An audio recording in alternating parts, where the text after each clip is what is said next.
Selamat siang adik-adik.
Selamat siang adik-adik.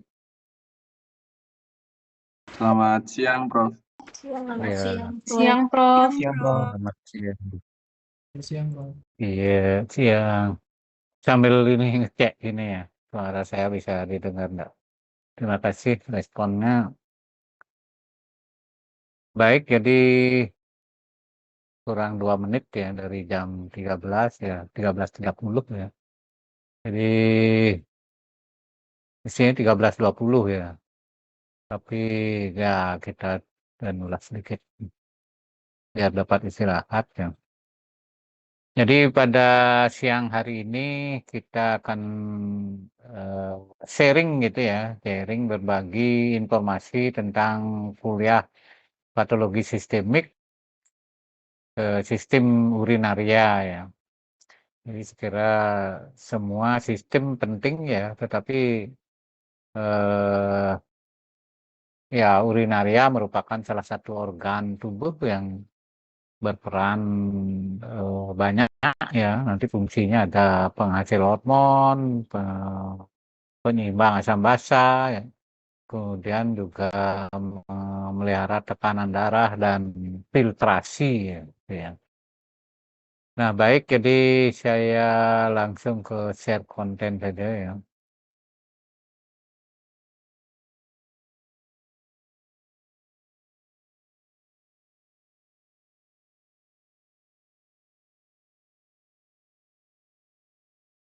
Sudah terlihat ya adik-adik, patologi sistemik veteriner sistem urinaria. Mudah-mudahan sudah muncul ya. Cuman kalau saya slideshow nanti tidak mau maju dia ya, kayaknya berat ininya karena warna ya. Saya ini aja ya tanpa slideshow ya.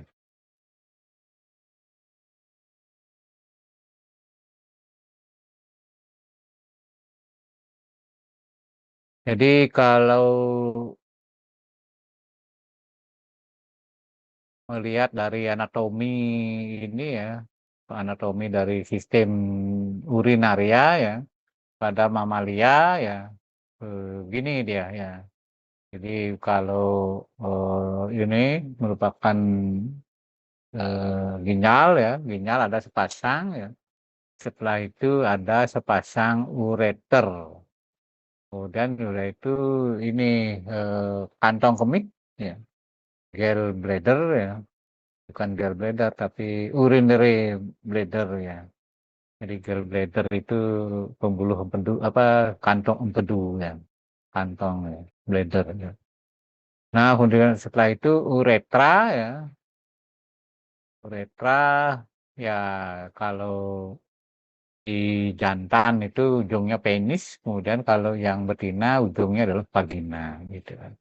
Itu struktur dari sistem urinaria ya. Nah, kemudian kalau di manusia digambarkan simple gitu ya, simple saja ya. Jadi saya kira sama untuk mamalia pada ini juga dengan manusia ya. karena manusia termasuk mamalia ya, mamalia ya. Jadi punya kelenjar susu ya, mamai ya. Nah, kalau dilihat dari struktur urinaria ya, itu ada sepasang ginjal ya, ini saya kira sama ya pada manusia maupun hewan mamalia ya. Kemudian ada sepasang ureters ya, ureters. Kemudian ada satu urinary bladder ya, jadi kantong kemih. Kemudian satu saluran uretra ya itu. Jadi materi-materi inilah yang nanti kita uraikan ya, dan tentunya paling banyak nanti tentang ginjal ya. Nah, mengenai bentuk ginjal ya, itu ada beberapa ya. Jadi kalau anjing itu kayak daun ya, sama dengan pada kuda gitu ya, kayak daun ya bentuknya ya. Kalau pada babi ya agak ini bentuk kacang gitu ya. Kemudian kalau pada sapi maupun dolphin ya, ikan ini ya, lumba-lumba ya, itu berlobus-lobus dia ya, berlobus-lobus. Ya. Jadi tidak halus di permukaannya ya, tapi berlobus ya. Nah, kemudian kalau itu mamalia ya, tapi kalau pada unggas beda ya. Jadi pada unggas itu bentuknya irreguler, tidak teratur ya. Dia nempel di lumbal ya, di lumbal ya, lumbalis ya, di bawah testis ya itu. Kalau yang jantan ya. Jadi kalau yang betina ya kira-kira koste ke 56 gitu ya. Jadi di bawah itu ya. Itu nempel pada ini lumbalis ya, pada dorsal tubuhnya. Tetapi nanti struktur histologinya sama ya, sama. Nah, kemudian kalau mamalia ya itu dipotong bentuk ginjal ini ya, barangkali yang bentuk pada anjing, babi ya, kuda ya itu sama ya. Kalau sapi mungkin berbeda sedikit ya, karena permukaannya berlobus, kalau ini halus gitu ya. Nah, ini strukturnya seperti ini. Ada korteks ya, bagian permukaan ini korteks. Kemudian di dalam ini medula. Medula. Kemudian bagian luar sekali itu selaput ya, kapsul, kapsula. Nah, kemudian kalau kapsulnya itu susah dilepas, biasanya pada nekropsi ya, hewan sakit atau mati ya, itu susah dilepasnya. Jadi kalau yang gampang dilepas berarti sehat. Nah, dari struktur ini ya, sebenarnya fungsionalnya itu di korteks ya. Unit fungsional dari ginjal itu ada di korteks ya. Ada glomerulus, ada tubulus ya. Jadi ada filtrasi di sana, kemudian ada menampung hasil filtrasi. Jadi filtrasi itu terjadi di korteks ya. Kemudian kalau di medula itu hanya saluran dia. Tubulus saja dia di sana. Tub ya, tube ya.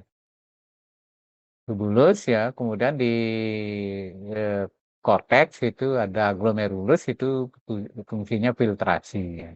Jadi menyaring darah ya.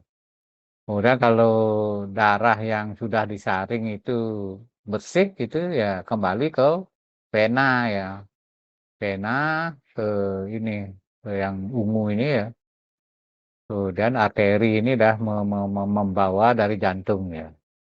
Nah, itu disaring terus ya.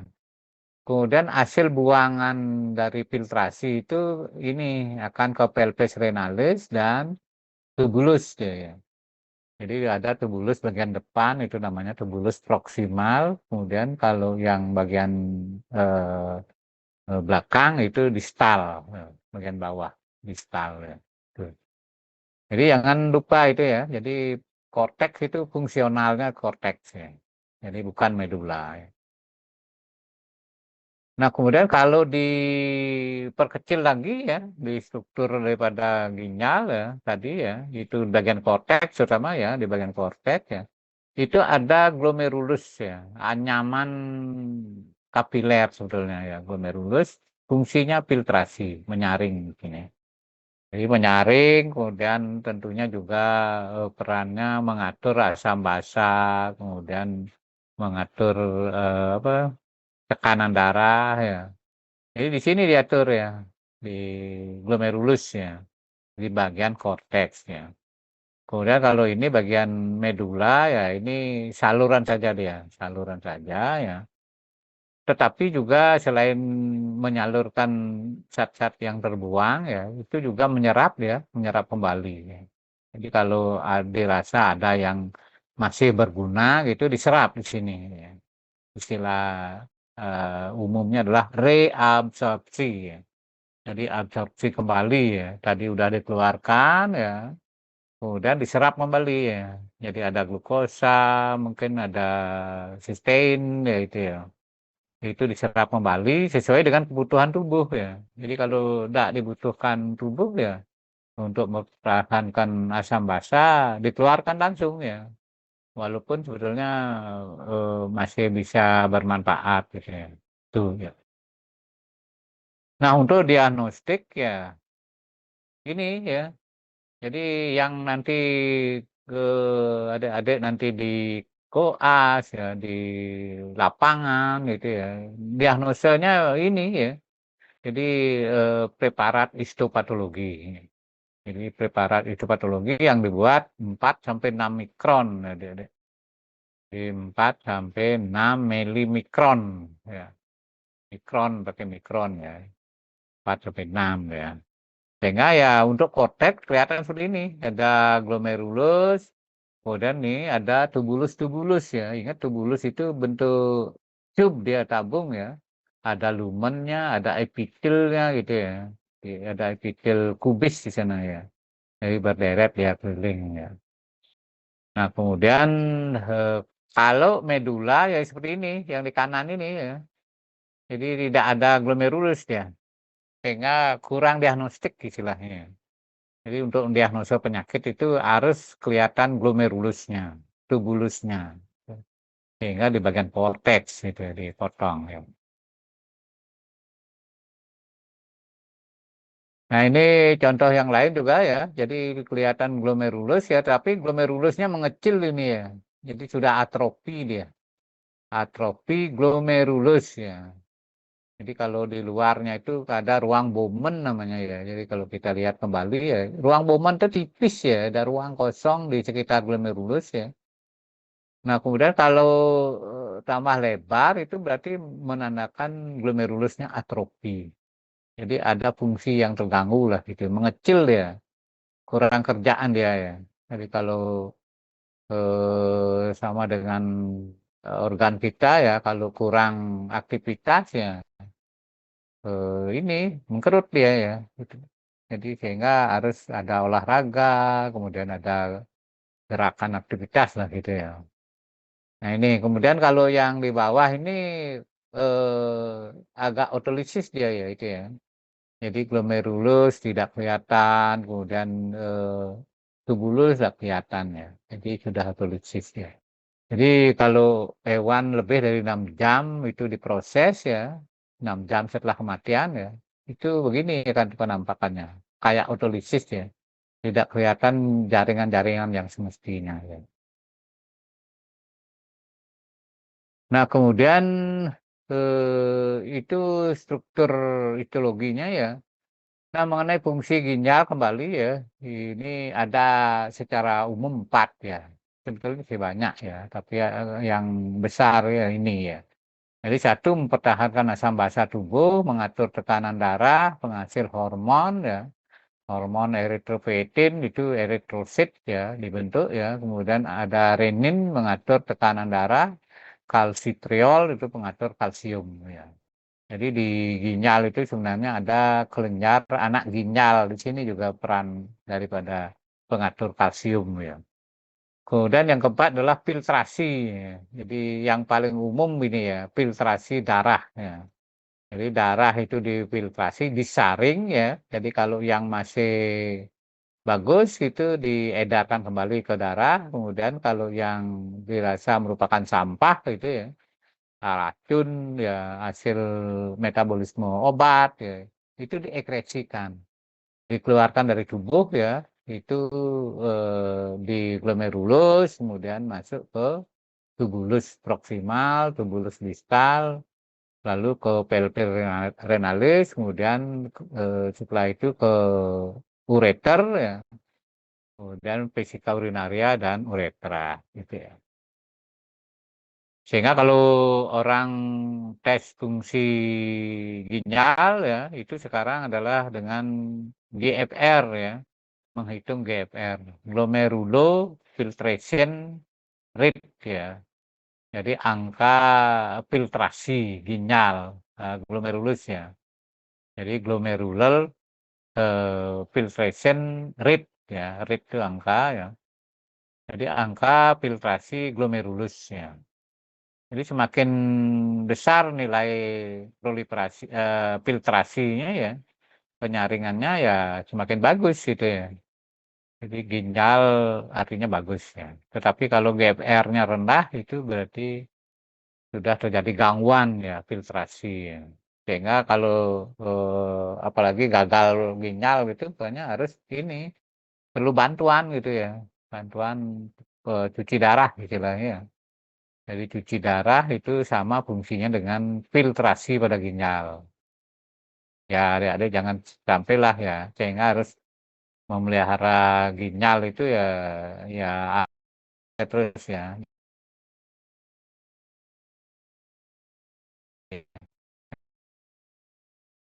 Ada air di sana karena terus dia memfiltrasi. Jadi kalau bahan obat umpamanya hasil metabolisme tidak ada pelarutnya, tidak ada airnya, dia nempel di sana ya, akan merusak glomerulusnya. Nah, itu pentingnya juga mempelajari ya, walaupun dokter hewan ya, saya kira sama prinsipnya dengan manusia ya, sehingga minimal adik-adik memelihara tubuhnya sendiri ya, dan ya tubuh keluarganya ya memberikan saran ya, jangan lupa minum gitu ya, minum air putih tapi ya, jangan minum alkohol ya, tambah rusak nanti ya. Nah, kemudian kita lanjut ke apa saja abnormalitas ginjal ya. Ada aplasia, agenesis. Jadi nanti lihat kembali eh, lebih umum ya. Aplasia itu artinya ada dia ya, sejak lahir ada, tetapi tidak agenesis tidak ya. Jadi tidak ada ginjal dari sejak lahir ya. Kalau hipoplasia dia ada berkembang tetapi tidak pernah mencapai ukuran normal. Kalau displasia itu menyimpang bentuknya ya. Jadi kalau bentuknya menyimpang tentunya nanti fungsinya juga pasti berubah dia.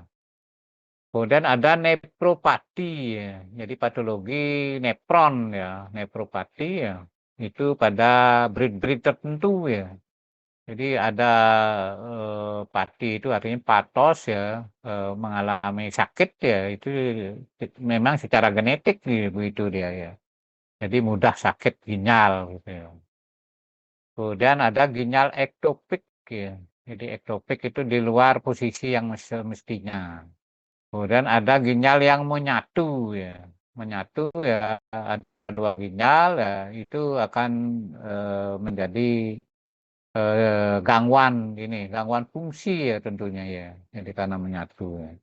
Kemudian kista ya, kista pada ginjal saya kira sama dengan kista pada organ lain ya. Itu bisa menimbulkan gangguan ya, karena ada suatu jaringan baru tumbuh di sana ya dalam bentuk kista gitu ya. Jadi tentunya nanti bisa terjadi displasia ya, jadi penyimpangan perkembangan ya. Kemudian ada juga ini khusus pada tubulus ya, tubulus ginjal ya itu menurun yang bersifat menurun ya. Jadi biasanya pada anjing ya umumnya adalah ini ada gangguan reabsorpsi glukosa, asam amino, ion-ion dan protein ya. Jadi di tubulus tadi ya selain menyalurkan dia juga reabsorpsi. Apa yang direabsorpsi adalah glukosa, asam amino, ion-ion dan protein ya. Nah, kemudian untuk mengetes gangguan-gangguan tersebut ya biasanya diukur ini sistein ya. Jadi ada sistein dalam urine ya, sistein urea ya, sistein urea. Kalau glukosa tidak diserap ya itu glukosa akan bercampur dalam urine dikeluarkan. Nah, itu disebut dengan glukosuria. Jadi kalau ada ria-ria itu ya, glukosuria, hematuria, urea ya, itu artinya di dalam urine.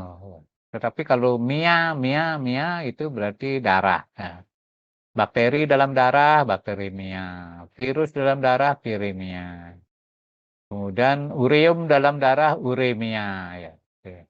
Nah ini, jadi kalau glukosa itu keluar ya dari ini tidak direabsorpsi itu sangat mudah di ini infeksi bakteri ya. Jadi karena glukosa umumnya merupakan media biakan daripada bakteri ya. Nah selanjutnya adalah ada istilah gagal ginjal ya. Jadi gagal ginjal ya itu merupakan gangguan fungsi ginjal ya. Jadi fungsinya ginjal itu terganggu ya. Sehingga fungsinya menjadi gagal. Ya, secara singkat disebut gagal ginjal. Jadi ada dua jenis ya, adik-adik, gagal ginjal. Yang pertama ada faktor prerenal ya, jadi sebelum ginjal ya. Dan setelah ginjal postrenal ya. Jadi kalau yang prerenal itu kenapa bisa gagal ya? Satu karena obstruksi ya. Jadi obstruksi penyumbatan ya. Jadi ada trombus umpamanya, ada parasit cacing gitu ya. Itu akan menyumbat ini darah ke ginjal ya. Jadi darah ke ginjal itu ya merupakan bagian cairan tubuh gitu ya. Jadi kalau kering ginjalnya nanti gagal ya. Kemudian ini juga bisa menyebabkan gagal ginjal shock atau hipovolemia berat ya. Jadi kalau adik-adik kalau dalam keadaan sedih itu bisa shock gitu ya, sedih ya. Atau dalam terlalu senang itu juga bisa shock gitu ya. Ya ini bisa menimbulkan gagal ginjal ya. Jadi sehingga dalam hal ini bijaksana ya memelihara tubuh itu ya. Jadi jangan sampai apa kaget tiba-tiba gitu ya. Jadi jangan sering-sering lah kaget gitu ya. Jadi bijaksana untuk menghadapi suatu masalah gitu. Itu yang ini ya, sehingga disebut dengan shock atau hipovolemik berat ya. Jadi volumenya hipo ya. Jadi menurun ininya volumenya, hipovolemia berat ya. Kemudian itu yang pre-renal, sedangkan yang post-renal ya setelah ginjal ya. Jadi kalau umpama macet ya di setelah ginjal itu tubulus, kemudian ureters ya itu di sana macet ininya alirannya ya untuk membuang urine ya itu bisa mengganggu ginjal ya. Jadi sekian lama itu bisa gagal ginjal ya. Jadi ini makanya kalau adik-adik mau kencing gitu ya, ya kencing gitu ya. Jadi keluarkan ya, jangan ditahan-tahan itu akan merusak ginjal gitu. Ya apa istilahnya ya kalau seberat apapun barangkali kegiatannya ya itu ingat ya minum kemudian ingat ini waktunya kencing ya kencing gitu ya. Oke, selanjutnya pemeriksaan untuk gagal ginjal ini adalah bisa dengan pemeriksaan serum ya, darah ya. Jadi biasanya konsentrasi dari ureum itu tinggi ya, kreatinin, kemudian amonia, kemudian produk buangan nitrogen ya. Jadi itu tinggi akan merupakan tanda ya, merupakan tanda dari adanya gagal ginjal ya. Jadi rutin sebenarnya tiap 6 bulan itu wajib memeriksa ini ya, fungsi ginjal ya. Kemudian kalau kegagalan ginjal itu berlanjut ya, itu akan menimbulkan toksisitas. Toksisitas itu adalah keracunan ya. Jadi urium yang mestinya dibuang ya itu ya karena sistem filtrasinya tidak bagus ya, dia kembali ke darah gitu ya. Sehingga disebut dengan urium dalam darah, uremia ya. Uremia ya. Jadi ciri-ciri orang atau hewan yang uremia itu ya, jadi kulit hitam kayak terbakar gitu ya. Jadi kulit seluruh tubuh ya, termasuk wajah gitu ya. Kemudian kasar, kulit itu kasar ya. Jadi karena keracunan ya, jadi urium ya. Sehingga eh, sering ya kalau sudah keadaan demikian itu dilakukan hemodialisis ya. Hemodialisis itu artinya dialisis itu kan memisahkan ya, memisahkan darah, membersihkan darah. Jadi istilah yang umum adalah cuci darah gitu ya, cuci darah sehingga fungsi untuk biar tidak uriumnya kembali ke darah ya itu bisa dilakukan ya. Itu hemodialisis ya, cuci darah ya. Ya mudah-mudahan tidak ada yang demikian adik-adik ya. Jadi sehingga tetap menjaga walaupun ini ilmu kedokteran hewan ya, tetapi saya kira fungsinya sama dengan kedokteran umum ya mengenai fungsi ginjal. Nah, gangguan-gangguan yang lain ya selain gagal ginjal ada gangguan sirkulasi ya, ada hiperemi, kongesti ya. Jadi ada penyumbatan, ada apa hiperemis ya, ya. Kalau hiperemis itu artinya arteri ya. Jadi ada penumpukan sel darah di arteri. Sedangkan di pena itu disebut kongesti ya. Nah, kemudian ada juga hemoragi perdarahan ya. Kemudian ada juga infark ya. Infark barangkali waktu apa nekrosis itu sudah kita bahas ya. Infark itu adalah suatu kematian jaringan dalam suatu area ya. Akibat daripada nggak suplai darah ya, suplai darah yang kurang ya.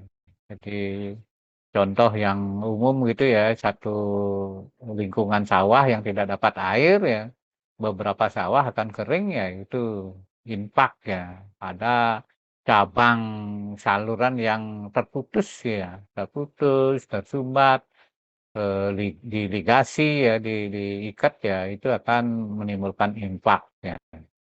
Nah, kemudian kalau pada kuda yaitu infak penyumbatan itu bisa disebabkan oleh larva cacing Strongylosis vulgaris ya pada kuda ya.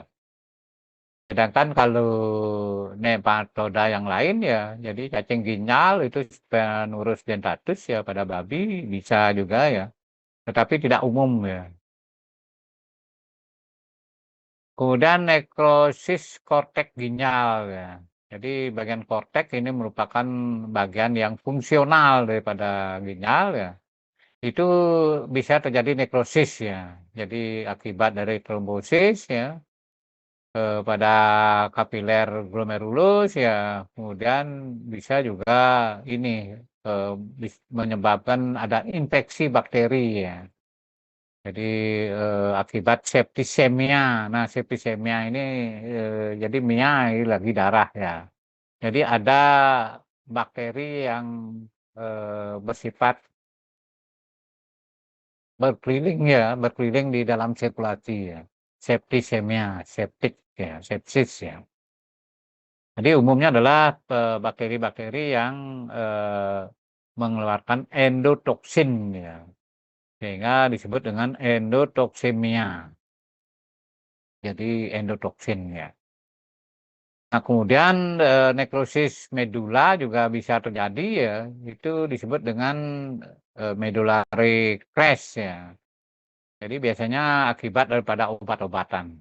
Jadi obat-obat yang menyebabkan nekrosis papila ya itu disebut dengan papilotoksin ya. Jadi cenderung adalah akibat keracunan bahan kimia ya. Jadi obat-obatan bahan kimia. Walaupun sekarang ini ya ada alternatif obat-obat herbal ya, itu hati-hati sekarang adik-adik ya. Jadi mereknya herbal tetapi di dalamnya isi paracetamol ya, kemudian anti apa lagi ya itu ya, anti alergi dan sebagainya ya. Hati-hati sekarang ya dengan herbal ya. Jadi katanya bebas dari bahan kimia, bebas dari efek samping ya. Tetap setiap bahan obat ya itu herbal maupun yang bahan kimia ya itu pasti ada efek sampingnya. Cuman besar atau tidak gitu ya, besar atau kecil. Kemudian ada nekrosis tubulus ya. Jadi bisa eh, mengalami degenerasi ya. Ini neprosis ya, bukan nekrosis ya. Neprosis ya. Tadi nekrosisnya sudah ya, jadi neprosis ya. Ingat lesi degenerasi itu diberi akhiran osis ya. Nepron yang mengalami degenerasi disebut neprosis ya. Jadi kalau degenerasi ya itu pada tubulus disebut dengan neprosis ya. Merupakan akibat daripada iskemik ya, atau toksik ya pada tubulus ginjal ya.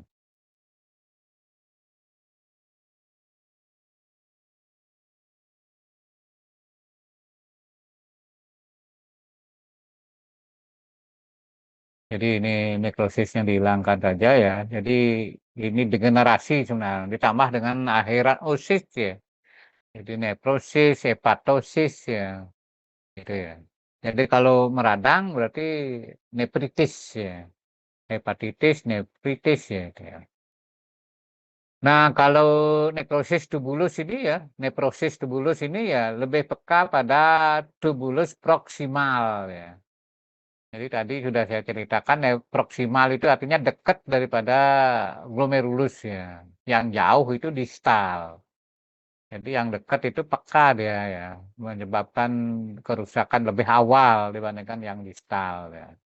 Sehingga bisa keadaan neprosis ini menyebabkan oliguria atau anuria.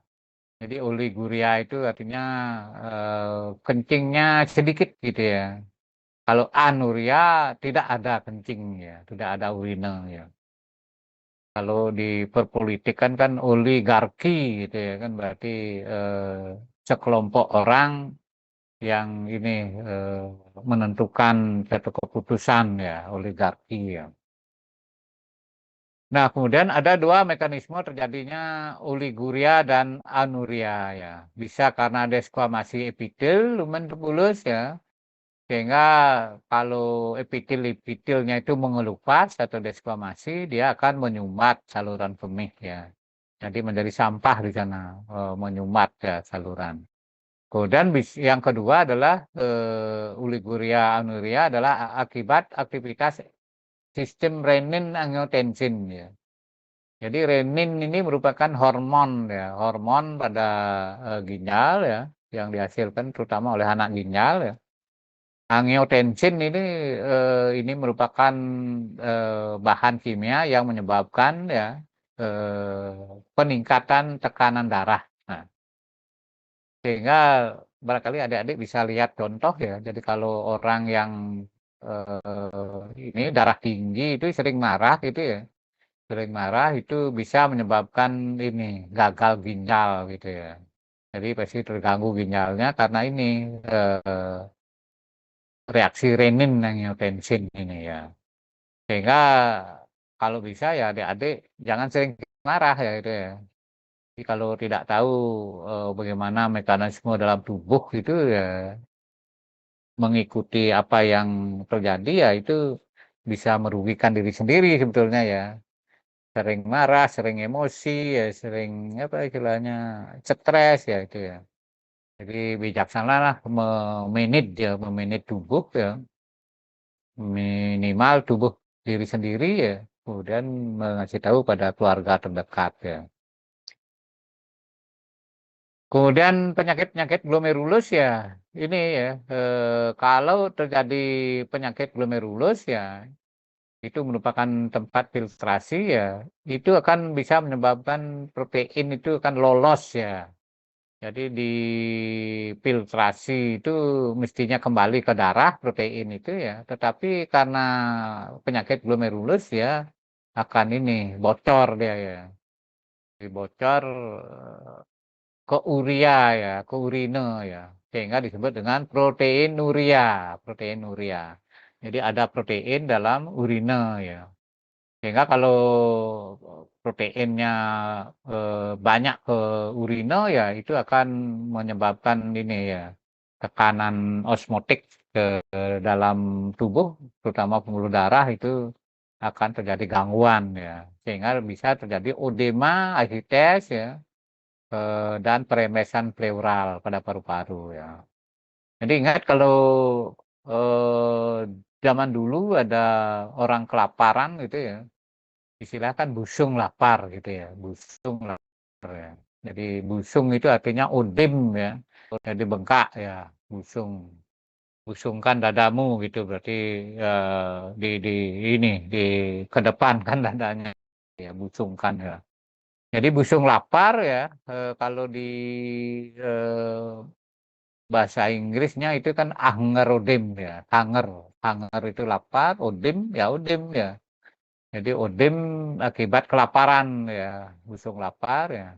Itu bisa menimbulkan asites. Jadi asites itu adalah penimbunan cairan di dalam ruang perut ya. Asites bahkan di bawah kulit seluruh tubuh bisa ini terjadi odim ya. Itu kalau terjadi hipoproteinemia ya. Hipoproteinemia. Jadi eh, proteinuria itu adalah protein dalam urine. Kemudian kalau hipoproteinemia, ini ya berarti protein dalam darah kurang dia, hipo ya. Kalau tinggi kan hiper gitu ya. Nah, kemudian glomerulus juga bisa mengalami peradangan akibat virus ya. Jadi virus ICH, kemudian sitomegalovirus, ya, kolera ya. Saya kira semua daripada virus itu bisa menyebabkan glomerulitis. Cuman kejadiannya tinggi atau rendah, gitu ya, ringan atau berat, gitu ya. Nah, kemudian kalau di ginjal ada lesi-lesi kayak apa putih-putih gitu ya, putih-putih itu merupakan lesi nekrosis ya atau infark ya. Itu disebut dengan Target Egg Syndrome ya. Jadi Target itu kalkun ya. Jadi telur kalkun katanya ada ini bintik-bintik putih ya, bintik merah, bintik putih ya itu ya. Sehingga disebut dengan Target Egg Syndrome, sindrom telur kalkun gitu ya. Itu merupakan ciri penyakit kolera pada babi ya. Jadi nanti kalau ada adik di lapangan melihat orang potong babi, lihat ginjalnya ada bintik-bintik itu ya, berarti Target Egg Syndrome itu merupakan ciri kolera. Nah kemudian berikutnya glomerulonefritis ya, berperantara imun ya. Nah, ini ada istilah memang glomerulonefritis ya, itu berarti tubulusnya kena gitu ya. Kalau hanya glomerulus itu glomerulitis ya, glomerulitis ya. Kemudian kalau glomerulonefritis ya, nepron ya, itu berarti tubulusnya kena ya. Nah, ini peradangan glomerulus dan tubulus ya, itu berperantara imun ya. Ingat dalam reaksi antigen antibodi ya, setiap agen yang masuk itu direspon oleh antibodi ya.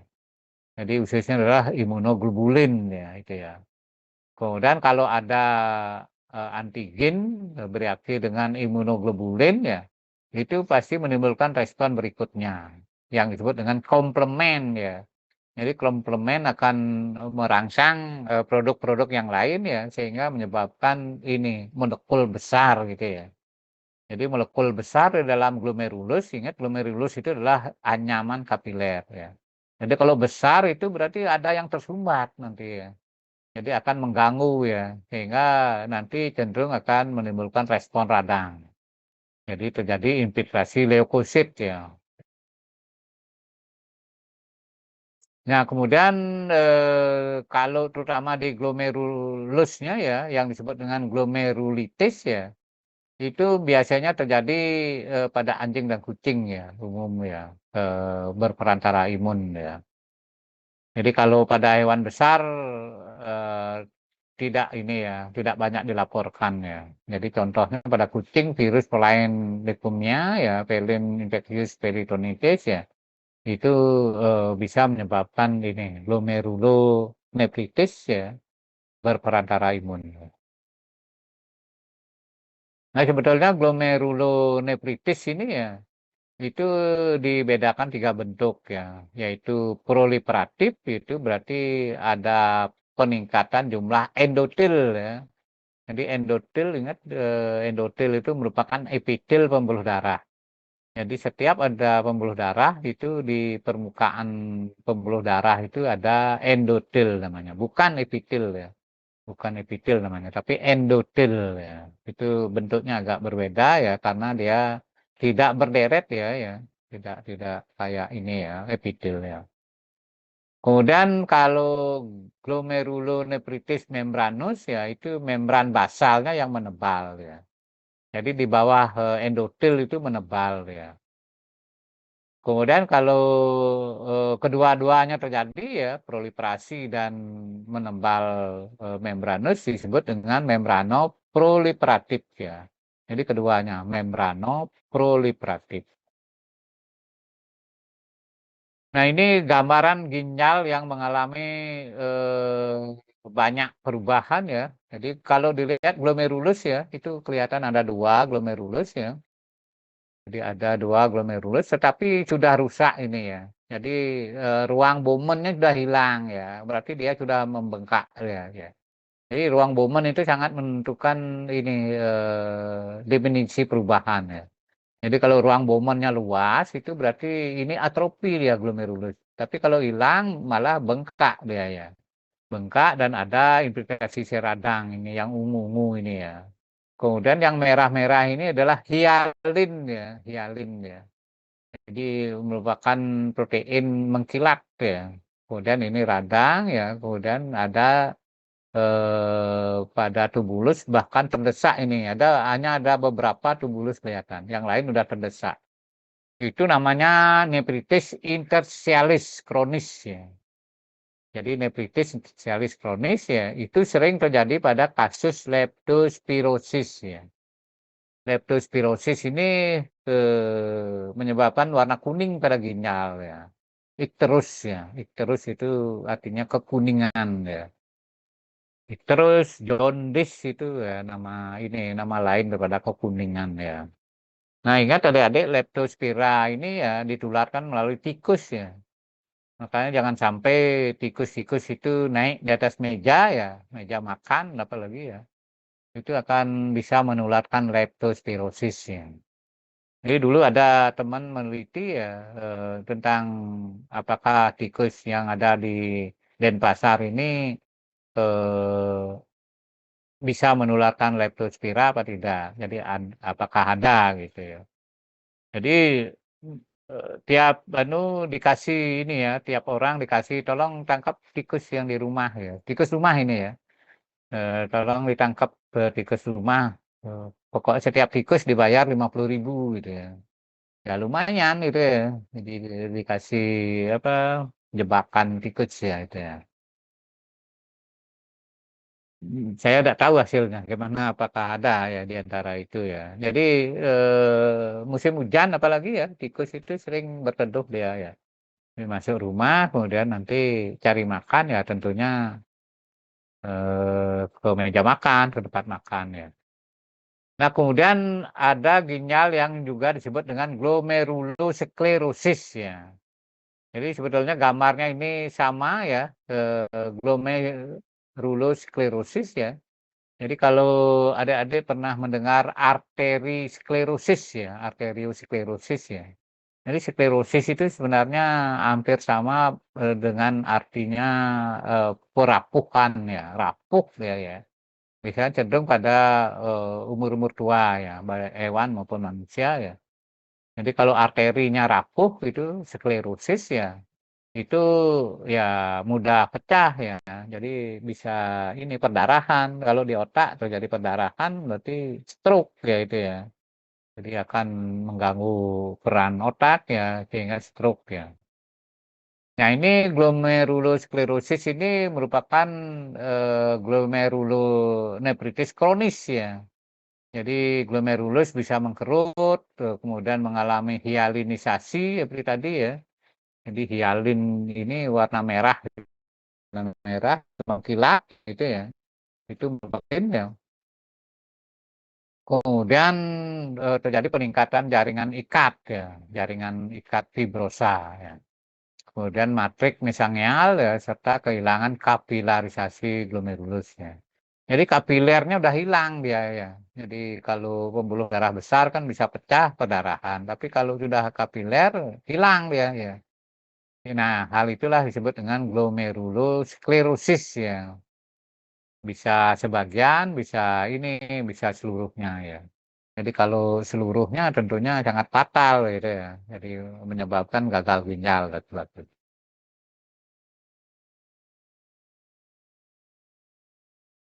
Kemudian ada amyloidosis ya. Jadi amyloid ya, pernah saya ceritakan di patologi umum merupakan protein yang tidak tercerna ya.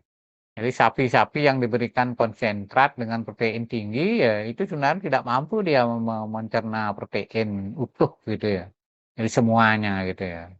Sehingga ada yang tersisa itulah yang menjadi amyloid ya. Itu akan menimbun ya tentunya akan menyebabkan gangguan ya. Terutama pada glomerulus ya. Di amyloidosis ya pada sapi. Nah ini nefritis interstitialis ya kembali seperti tadi ya. Jadi dia akan terjadi peradangan yang parah pada tubulus ya. Jadi pada kasus Leptospira species ya. Nah ini contoh lain tubulus interstitialis nefritis atau nefritis interstitialis lah gitu ya. Jadi memang tubulus yang parah ini ya radang. Jadi ungu ini semua sih radang sehingga lumen daripada tubulus itu menyempit dia. Jadi lebih banyak sih radang ya. Jadi mendesak. Kalau ini masih ada sebagian yang utuh ya di bawah kanan ya. Kalau kiri atas ini udah ini betul-betul nefritis tertialis ya. Ya. Kemudian ada nefritis granulomatosa. Jadi granulomatosa itu merupakan kumpulan makrofag ya, ya. Jadi kalau suatu radang yang bersifat kronis ya, granulomatosa ini cenderung pada kronis ya. Jadi kalau radang yang kronis ya itu banyak contohnya adalah TBC gitu ya. Jadi kan susah sembuh dia karena bakterinya itu ada dalam sel ya. Jadi dalam sel ya sehingga di luar sel itulah ngumpul dia makrofag ya ingin memakan ya tetapi dalam sel tidak bisa ya sehingga mengumpul dia sehingga itu disebut dengan granulomatosa ya granulomatosa. Jadi merupakan akibat daripada radang yang menaun ya dan bakteri umumnya adalah bersifat intraseluler ya. Jadi kalau ekstraseluler ya gampang dimakan sama pagusit ya, di pagusit ya. Nah itu beberapa penyakit-penyakit pada tubulus maupun glomerulus ya. Nah, kemudian penyakit yang lain lanjutan daripada ini bagian sistem urinaria yang lain ya. Nah, sampai di sana ada yang ini ya, ada yang bertanya terkait dengan apa yang saya sampaikan tadi. Ya.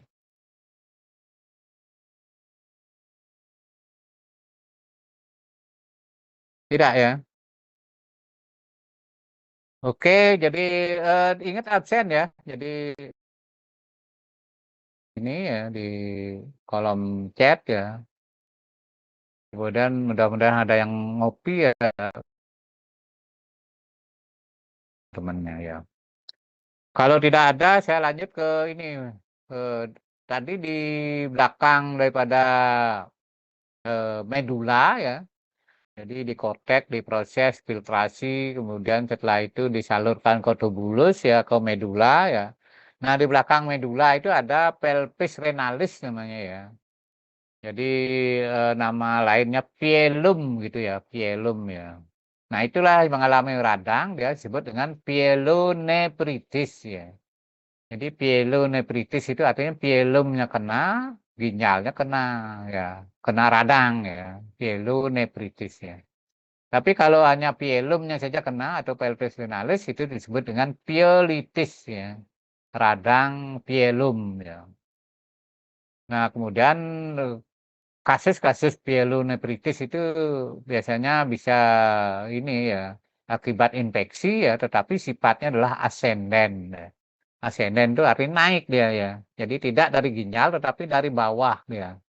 Jadi dari uretra naik vesika urinaria, ureter baru ke pelvis renalis ya. Bukan dari ginjal dari atas, tapi dari atas ke bawah. Gambarkan seperti ini ya. Jadi dari bawah ya, uretra mungkin ya. Kemudian ureter setelah itu naik ke pelvis renalis. Kemudian hidronefrosis ya, kan dengan dilatasi pelvis renalis ya. Jadi cairan yang mestinya dikeluarkan itu tidak dikeluarkan itu bisa menimbulkan hidronefrosis ya. Jadi suatu pada penumpukan cairan ya, hidro ya.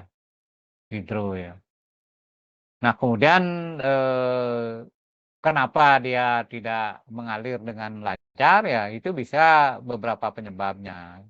Biasanya umumnya adalah obstruksi ya. Jadi obstruksi bisa kalau obstruksi itu artinya penyumbatan ya. Penyumbatan kemudian kalau stenosis itu penyempitan ya. Kalau penyumbatan obstruksi ya. Itu kenapa terjadi obstruksi ya bisa karena malformasi ureter. Jadi ureternya itu mungkin terpuntir ya. Jadi kalau pipet atau selang itu di apa terpuntir itu ya terputar ya kan tidak bisa menyalurkan cairan ya. Kemudian bisa karena batu ya atau kalkuli ya. Jadi nama lain daripada batu adalah kalkuli ya. Kemudian kalau diinfeksi oleh bakteri itu akan menyebabkan pionefritis ya. Pio itu artinya nanah ya. Pionefritis. Jadi radang disertai nanah. Pionefritis ya. Nah, ini contoh gambar daripada adanya stun ya, batu ya pada ginjal ya. Jadi bisa di bagian pelvis renalis dia ya, menumpuk ya. Nah, penyakit yang lain juga apakah ada neoplasia? Ada ya. Jadi pada ginjal juga bisa eh, bentuk jinak, bentuk ganas ya. Fibroma, fibrosarkoma, hemangiosarkoma ya dan sebagainya ya. Jadi bisa terjadi neoplasia ya. Nah, kemudian barangkali dari gambar ini ya mungkin gampang dilihat ya karena sudah ukurannya besar ya. Yang susah itu kan ukuran dini gitu ya, ukuran dini ya. Jadi biasanya mulai dari kista biasanya ya.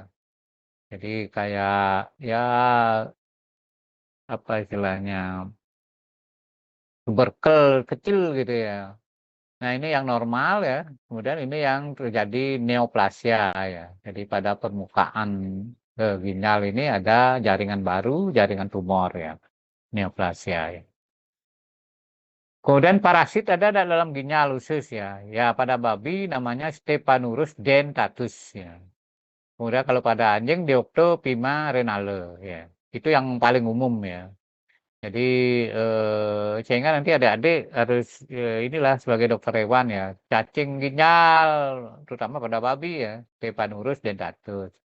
Cacing paru-paru pada babi Metastromylus ya. Kemudian cacing jantung ya pada anjing adanya biasanya ya, Dirofilariasis kan gitu ya. Nah, itu jadi di luar kepala lah gitu ya. Parasit nematoda ya. Sedangkan kalau di usus ya itu banyak gitu ya. Jadi masing-masing lokasi ada itu ada parampistomum ya itu di rumen ya sapi ya. Kemudian kalau esopagusmum ya itu di esopagus ya. Kemudian trichuris itu di cecum gitu ya. Jadi banyak jenis nematoda, cestoda itu di usus ya. Nah, ini cacing-cacing yang berada di ginjal ya, jadi bisa memasuki lumen-lumen apa saja ya, apakah saluran tubulus ya, atau barangkali pembuluh darah itu bisa dimasuki ya oleh nematoda. Nah, lanjut ke bawahnya lagi ya, saluran kemih bagian bawah ya. Jadi di bawah pielum tadi ya, itu ureter. Setelah itu vesika urinaria, setelah itu uretra ya. Jadi memang kalau detil ya itu nanti ada radang ureter, ureteritis ya. Kalau radang uretra, uretritis itu saya kira diagnose yang umum ya itu jarang dilaporkan ya. Sehingga dalam hal ini saya hanya menguraikan tentang yang umum ya untuk diagnose ya, untuk diagnostik ya. Nanti beda dengan untuk riset ya. Jadi untuk riset itu lebih teliti lagi ya, lebih detail lagi perubahan-perubahan yang diamati ya. Nah untuk saluran kemih bagian bawah ya ini ada istilah urolithiasis ya. Saya kira di ini tadi sudah ada di pelvis renalis ya. Itu namanya batu ya, batu ginjal ya dan batu saluran kemihnya. Jadi ini merupakan garam-garam organik maupun non-organik ya, atau bahan lain saluran kemih ya, yang secara umum ya kayak batu lah gitu ya, bisa putih, bisa coklat ya, tergantung penyusunnya ya. Nah, kemudian tanda-tanda hewan yang mengalami urolithiasis atau batu saluran kemih ini adalah ini ya. Jadi kesulitan kencing dia ya, kesulitan urinasi ya. Jadi ada stranguria, disuria, stranguria, strong itu artinya ngeden gitu ya. Jadi kencing ya buang air kemih terlalu dipaksakan gitu ya biar keluar gitu ya. Stranguria ya. Kemudian disuria itu ya gangguan gitu ya. Jadi keluar sedikit-sedikit ya, tapi pingin lagi ya, itu ya disuria ya. Kemudian kalau batu itu kadang-kadang bergerigi gitu ya, itu bisa menyebabkan hematuria. Ya, jadi uria berarti urine ya. Jadi ada darah dalam urine, hematuria ya. Kemudian predisposisi daripada urolithiasis itu adalah defisiensi vitamin A ya. Jadi vitamin A itu merupakan vitamin yang membantu pemeliharaan epitel ya. Jadi epitel di mana saja ya. Jadi kalau di epitel sistem urinaria ya itu kalau kurang itu akan menimbulkan ini ya desquamasi epitel ya itu yang menyebabkan ini membantu urolithiasis ya. Jadi ada garam-garam organik yang bergabung di sana ya, jadi itu akan menyebabkan ini ya, urolithiasis atau batu saluran kemih ya.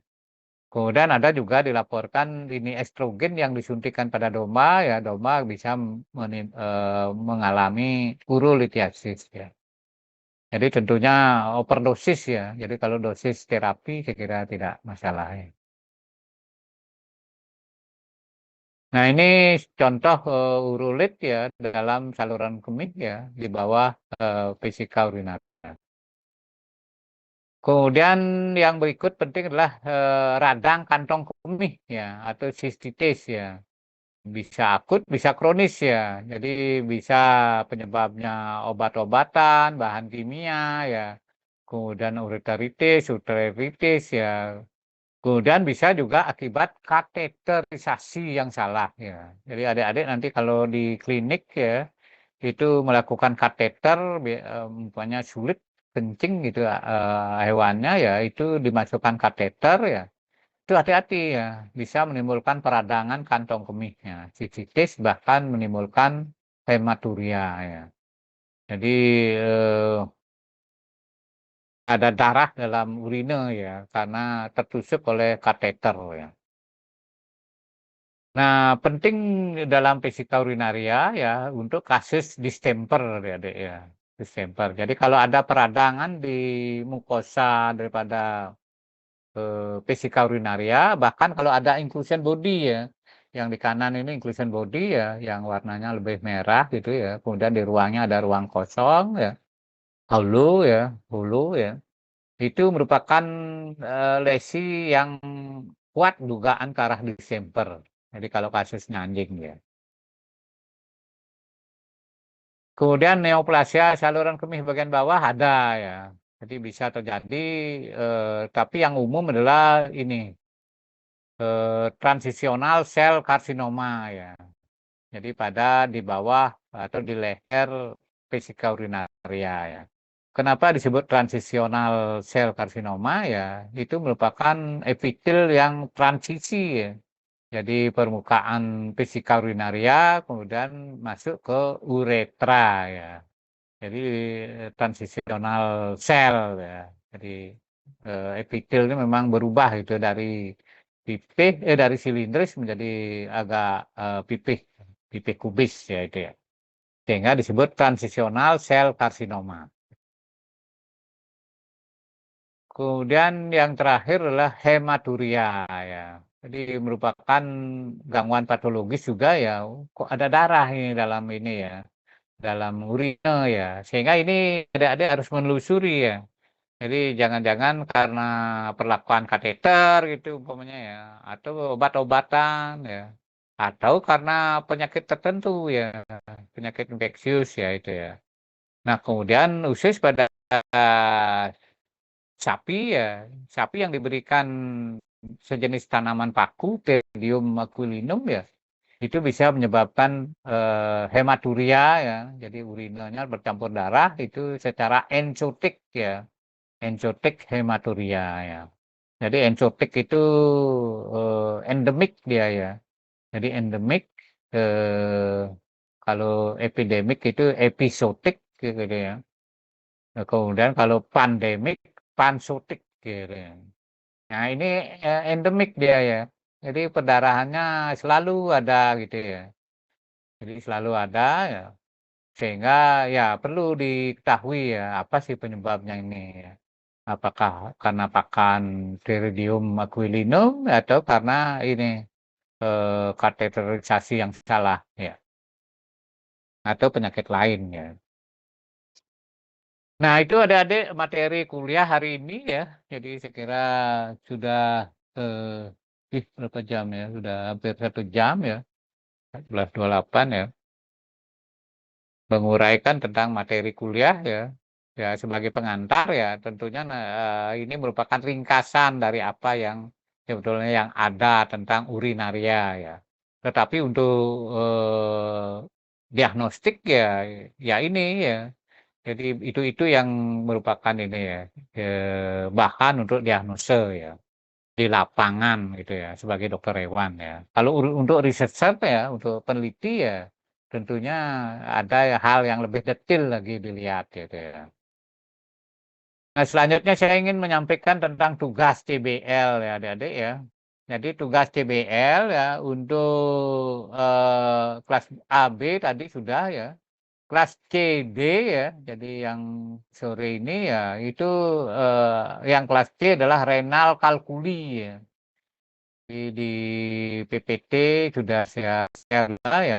Ini bagian akhirnya ya. Kemudian yang kelas D adalah leptospirosis pada anjing ya. Jadi silakan dibuat PPT ya nanti untuk presentasi minggu depan. Tanggal 18 ya. Jamnya sekira jam sama ya, jam segini ya. Kemudian kelas AB sudah ini janji jam 8 juga, jam 8 sampai jam 9.30 ya. Kemudian untuk kelas CD 13.30 sampai jam 15 sebenarnya ya. Kalau bisa selesai lebih awal ya nggak masalah ya. Nah, kemudian slide-nya itu ya presentasinya maksimal 20 menit ya. Jadi kadang-kadang panjang lebar juga semua dibuatkan PPT ya. Ini juga apa istilahnya ya tidak perlu lah ya itu ya. Jadi cari poin-poinnya 20 menit ya presentasinya, kemudian slide-nya maksimal 12 slide ya. Syukur bisa 10 slide silakan ya. Jadi 12 slide dengan pembagian seperti ini ya. Slide 1, 2, 3, 4, 5 sampai 12 ya, slide 12 gitu ya. Sampai penutup gitu ya. Jadi presentasinya tanggal 18 ya. Nah, kemudian untuk praktikum ya, praktikum juga akan saya share secara online nanti ya. Jadi ada tugas nanti untuk memberikan keterangan pada gambar. Jadi usus sistem urinaria ya, khususnya adalah ginjal ya. Jadi PU mungkin enggak ya, jadi ginjal. Ya. Jadi apa perubahan yang ada gitu ya. Jadi di keterangannya sudah saya buat ya. Adik-adik nanti tinggal menunjukkan ya. Jadi yang disebut dengan nekrosis ini kasih tanda panah ya pada gambar ya. Isi huruf gitu ya. Huruf A atau angka 1 boleh ya. Tuh ya. Praktikum untuk tanggal apa Jumat ini ya. 14 berarti 14 ya. Jadi saya share nanti di Google Classroom ya. Kemudian materi kuliah juga ini sudah saya share di Google Classroom ya. Mudah-mudahan semua sudah baca. Ya, bagi yang belum ya baca nanti ya. Jadi itu super ringkas kalau ingin mendalami ya baca-baca lagi referensi. Ya. Itu adik-adik yang merupakan materi hari ini ya. Kemudian saya ingin share kembali ya daftar hadirnya ya.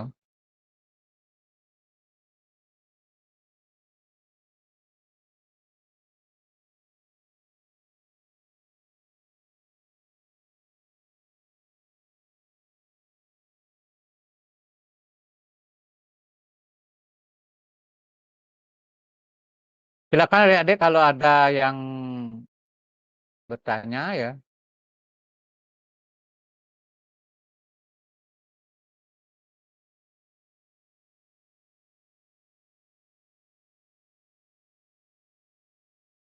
Izin Prof, sementara masih aman. Oh, belum ada ya. Oke, saya kira sama dengan kelas A, kelas AB tadi ada pertanyaan ya. Jadi saya ingin share absen kembali ya, sambil menunggu barangkali kalau ada yang bertanya. Nah, itu presensinya ya, silakan isi ya. Sehingga nanti ada sebagai bahan evaluasi ya. Jadi kalau sudah mendengarkan, ikut kuliah ya, kemudian jatuh ya, nilai kurang bagus ya, mungkin dikasih remedi gitu ya. Tetapi kalau absen tidak ada ya, kemudian nilainya jatuh ya, itu selain remedi ya tugas nanti saya berikan gitu ya. Jadi karena tidak mengikuti perkuliahan ya. Ini pesertanya 53 orang ya, 54 termasuk saya. Jadi tugas memang rencananya memang untuk praktikum itu tanggal 8 kemarin karena apa BK ya tentunya sudah diumumkan oleh pimpinan bahwa kuliah praktikum ditiadakan gitu ya. Sehingga ya kita manfaatkan hari Jumat ini ya tanggal 14 ya. Untuk materi praktikum ya tentunya nanti kita harapkan dalam waktu 3 hari ya. Jadi sejak Jumat itu Jumat saya share, Jumat, Sabtu, Minggu gitu ya. Jadi Minggu itu sudah adik-adik mengupload ya, jawabannya ya masing-masing ya. Oke, nampaknya memang tidak ada ya, yang lain juga tidak ada ya. Saya kira nanti silahkan dibaca-baca ya. Jadi apa yang ada di PPT itu merupakan sumber nanti bahan ujian begitu ya, bahan ujian UTS maupun UAS. Oke, Kalau tidak ada, maka perkuliahan hari ini saya akhiri ya. Terima kasih adik-adik semua ya. Salam sehat ya buat semuanya ya. Selamat melanjutkan aktivitas berikutnya ya. Terima kasih, selamat sore.